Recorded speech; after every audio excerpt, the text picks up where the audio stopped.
Okay, boys. Good morning once again. And we continue with the chapter Molecular Inheritance. Yesterday and previous sessions, we covered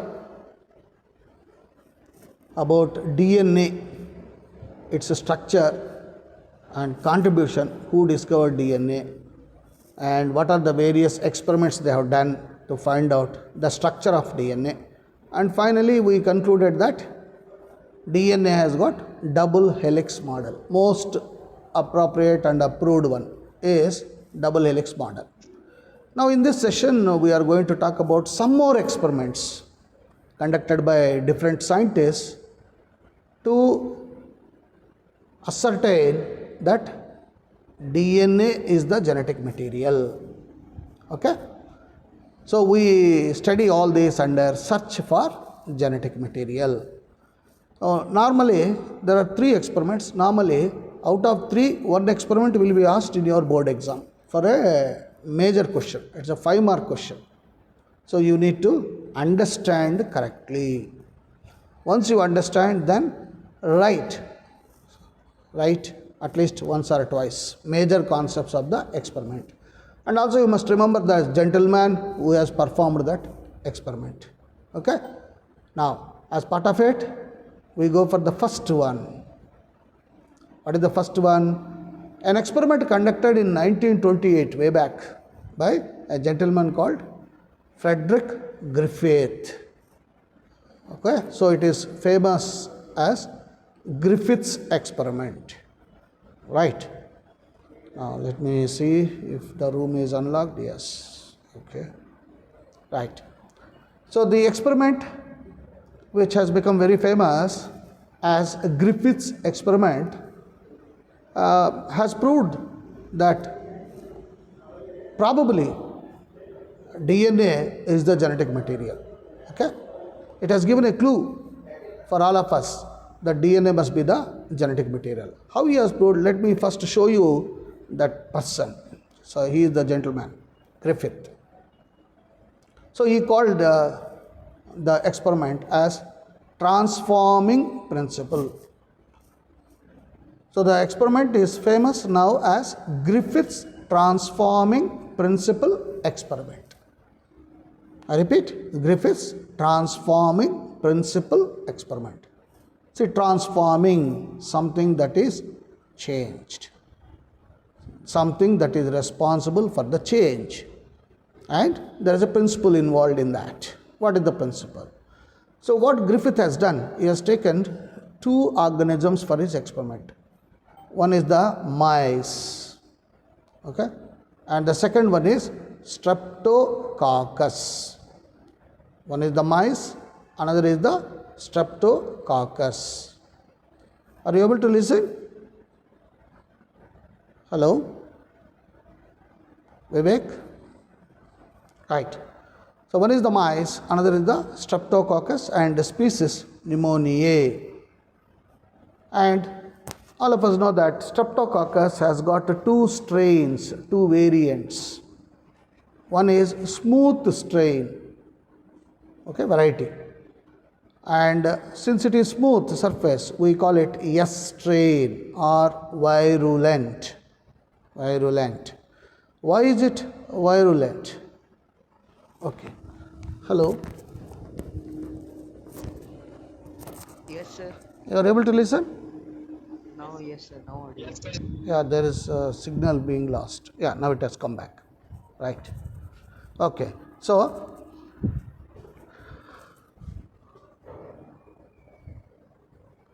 let me admit them.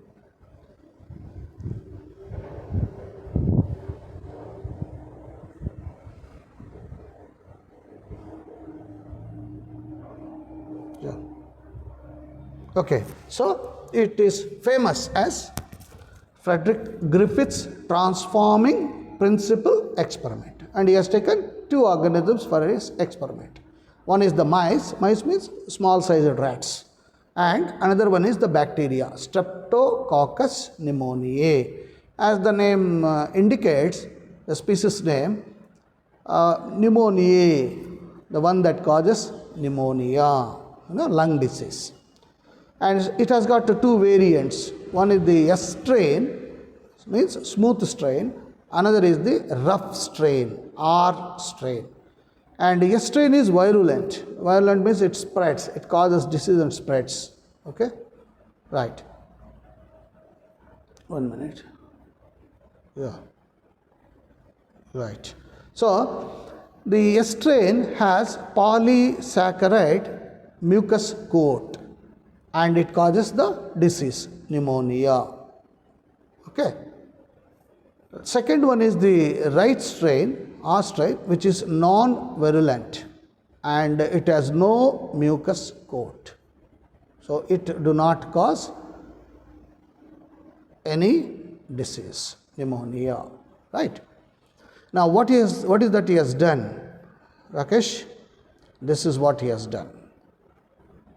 Griffith has performed the experiment in this way.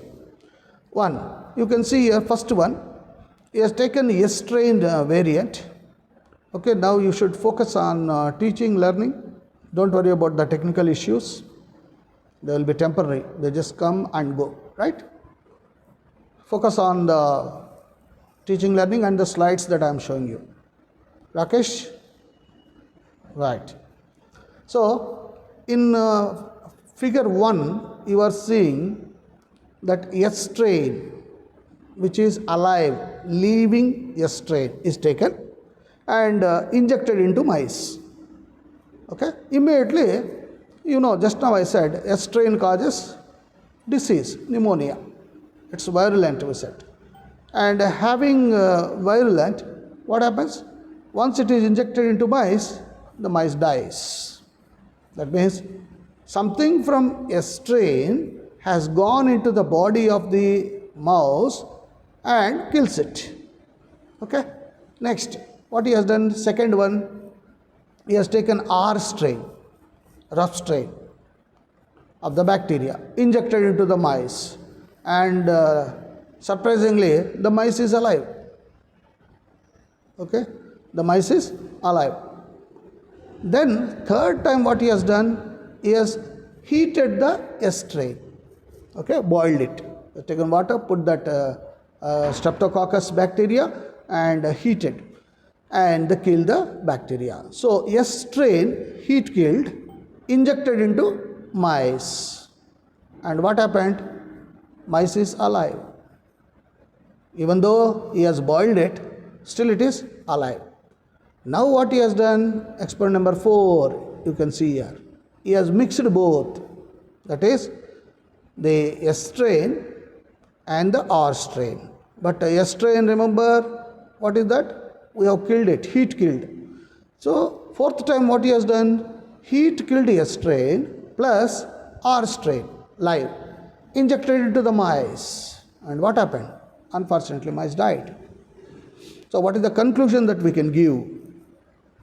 Okay, have a glance at it. First time he has taken S strain. Okay, first time he has taken S strain. Second, he has taken R strain. When he injected S strain, the mice died. There is something, that's why he called this experiment as transforming. There is something in the S strain bacteria which has entered into the mouse, transformed and killed. Second time he has taken the R strain, rough strain, injected into mice and the mice is alive. Third time he has taken S strain, boiled it and heat killed, injected into mice, mice is alive. Fourth time he has taken S strain, heat killed plus R strain live, injected into the mice and what happened? Mice died. Look at that. Now, if you see the second one, R strain is a good boy. It is not killing the mouse, isn't it? But when this good boy, R strain, combined with S strain, it kills the mice. That means when good boy, R strain, combined with bad boy, S strain, Even though it is heat killed, what is the effect? The mice died. So, even a good variant like R strain, when it is combining with S strain, even though S strain is heat killed, still there is something. What Griffith wanted to prove is, even after heating this S strain, still there is something in its body which transformed R strain, which is good boy or good bacteria I should say, become bad bacteria and killed the mice. So what is that it transformed? That is the genetic material. So what is his conclusion? He concluded that, remember, when was this experiment conducted? When was this experiment conducted? In the year 1928. Now we are in 2021. Look at that. That's how, hats off to Frederick Griffith. And at that time, they were not knowing the very word of DNA. Hence, what is that he has concluded? He concluded that some transforming principle transferred from heat killed S strain to R strain. Okay? And it enabled R strain to synthesize smooth polysaccharide coat and become virulent. See, good boy has become bad boy. Good bacteria has become bad bacteria in the company of bad bacteria. That's how now your parents will say that you must always have good friend circle. And someone said rightly, tell 5 of your friends' names, I will tell you what you are. So your personality will be decided by the peer group that you are having around. Hence, Kadkol, you must have good circle, Sandeep. And this is proved beyond doubt by Griffith, that R strain, which is good, in the presence, in the company of S strain, became bad fellow. And he has developed that polysaccharide coat and become virulent. And this is due to the transfer of genetic material. So some genetic material from S strain has gone into R strain and made R strain, which is good, to become bad. And once the R strain become bad, it has become virulent. So injected into that, right? I think Rakesh, I have put maximum volume. Just adjust your thing in your mobiles or laptops. Please adjust the volume. Is it okay? Now, are you able to hear? Are you able to hear, Rakesh? Yeah. Yes? Rakesh, Vivek? Vivek, can you hear?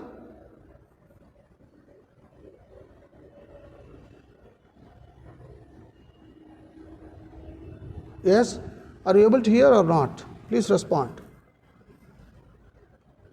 Rakesh? Okay. So, this is the conclusion of Griffith's transforming principle.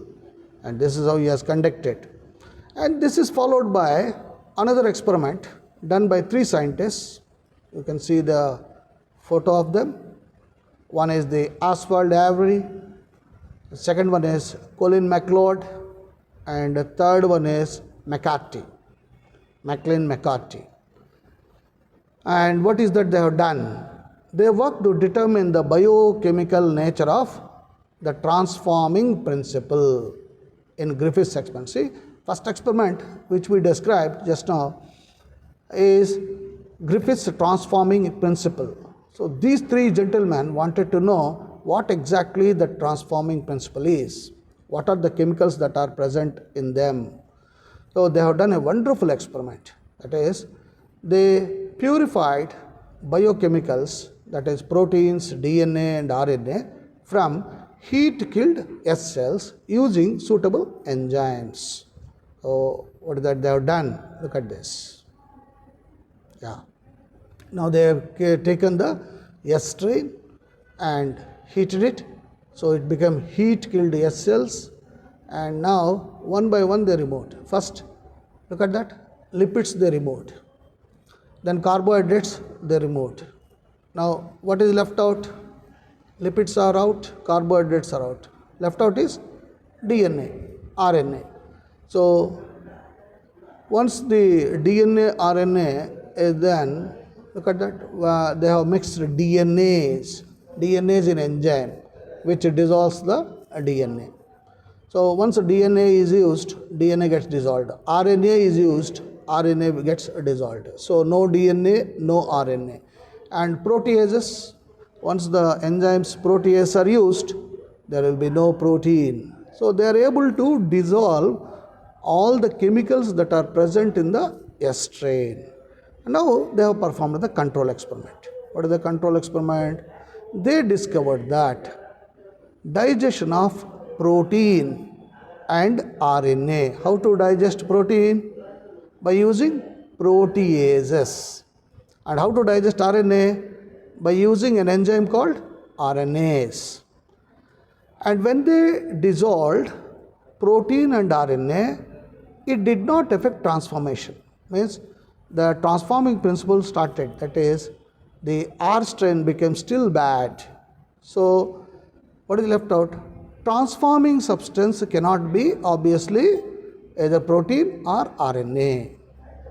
So transforming substance cannot be either a protein or RNA. Next, what they have done? They digested the DNA.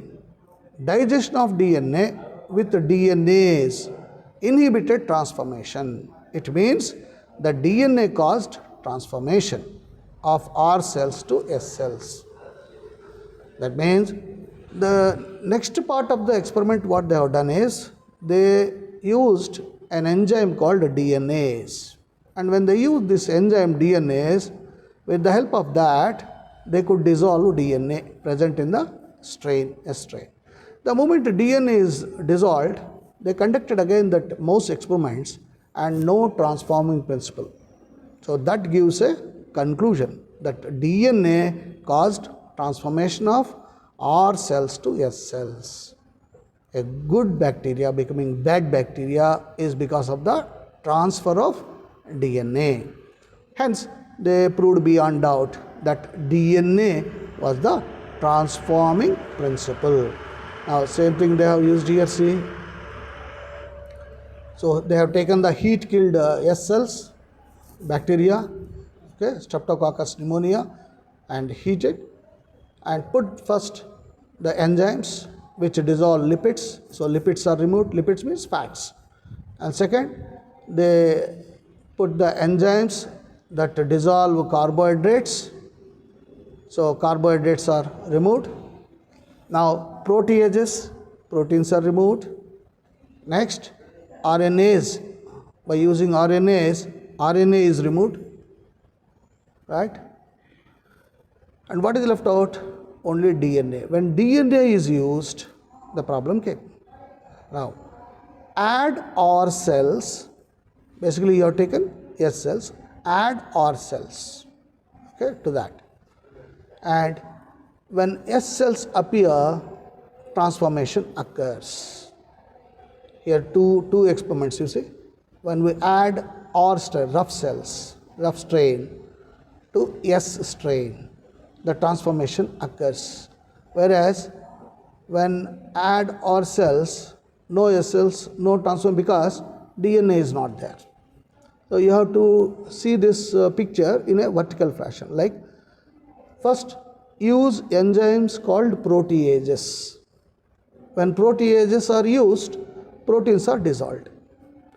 When proteins are dissolved, even though we are adding R cells to S cells, transforming principle is not taking place. Transforming principle will be taking place still, okay? Because only we have dissolved proteins. Next, we use an enzyme called RNase. With that, we dissolve RNA and add, after dissolving RNA, add R cells to S cells. Still transformation taking place. That means R strain is becoming virulent, just like S strain. But when an enzyme called DNase is used, because of that, DNA gets dissolved, and after DNA gets dissolved, R cells are added to S cells, and now no transformation. That means R cells remained R cells. They did not become S cells. Why? DNA is dissolved. Hence, this experiment done by the three scientists proved beyond doubt that DNA was the transforming principle. So, hats off to all three scientists. This is how they have done it. And then we go to the third experiment. This is famous as Chez and Chez. Okay, Chez and Chez experiment. And look at the two gentlemen who have performed this experiment. Again, our salutes to them. It is also famous as blender experiment. Okay, and what is that they have done? Chez and Chez grew some bacteriophage viruses. What is bacteriophage viruses? Remember, bacteriophage is a virus that kills dangerous bacteria. Okay, just by word, don't go to the conclusion that bacteriophage is a bacteria. It's a virus. Okay, so they have grown bacteriophage viruses on medium containing radioactive phosphorus. What is that? P32, and some others on medium containing radioactive sulfur S35. So they have taken the bacteriophages and grown them in two media. One is P32 media, radioactive phosphorus. Another is S35, radioactive sulfur. And viruses grown in P32 got radioactive DNA. Okay, because only DNA contains phosphorus group. Now I want you to recollect from your memory. The DNA, we said, is made up of three substances, three chemical substances. One is the pentose sugar, deoxyribose, we said, pentose sugar. Another one is phosphate group, and the third one is nitrogenous bases. Isn't it? So, since we are making this P32 phosphorus group, naturally the DNA become radioactive. Whereas on the other hand, viruses grown in S35 got radioactive protein because protein contains sulfur. Okay. Now, here is the experiment they have performed. So, medium containing bacteriophage having protein labeled with S32. Okay, and that is kept in the blender.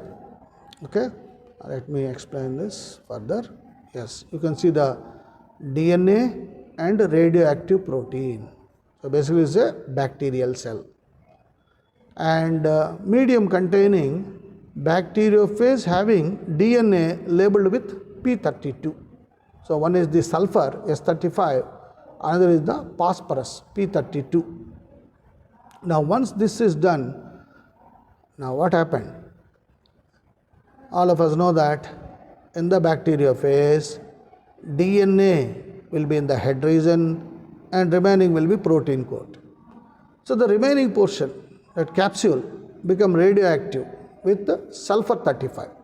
So radioactive sulfur 32, right? Protein capsule. And another one is DNA. Since DNA has got the phosphate P32, it is labeled as radioactive P32 DNA. So here the purpose of doing this experiment by Chez and Chez is to prove that proteins are made up of sulfur group and DNA is made up of phosphate one, right? So these preparations were used separately to infect E. coli. Okay. Now this continuation of the experiment, I think I will deal with this tomorrow's class, because there is some audio problem, I think you are not able to hear, right? And tomorrow we will see the third experiment, right? Until then, take care. Bye.